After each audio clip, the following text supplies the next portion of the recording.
Đạt pula khe cả gần hay hầu đạt pula khe in chân mấy ta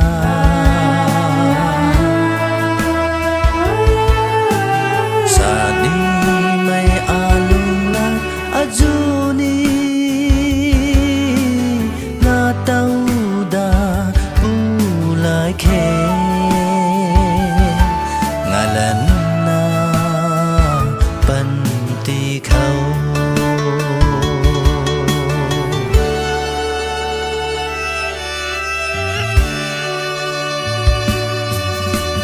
dân lâu mây a lùng khâu a say ni cả lại mai ghé nang băm khâu rồi nang rồi dân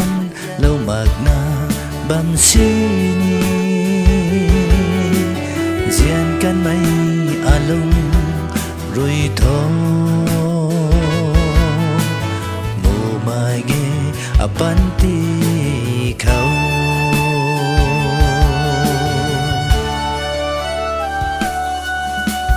buông đạt pula khe cả gần hay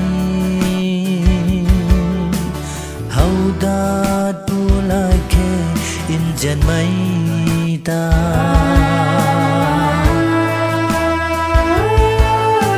sa ni mấy alung la azuni la tau da pula khe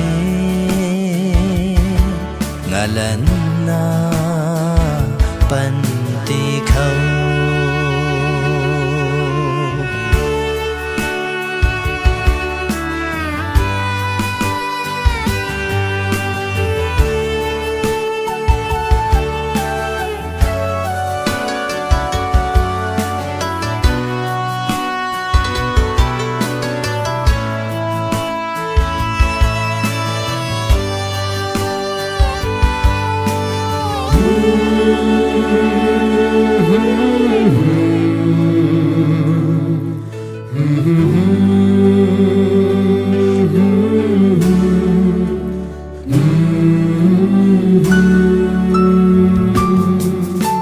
xa can bu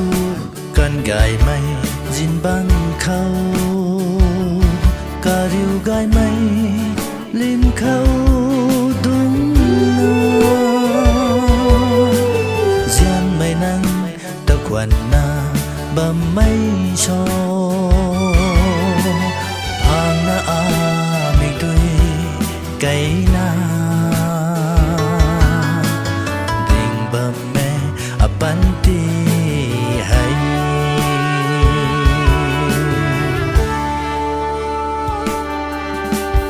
buông đạt pula khe cả gần hay hầu đạt pula khe in chân mấy ta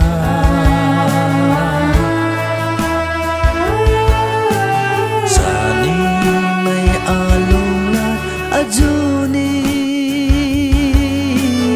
la tau da pula khe ngalan na panti khâu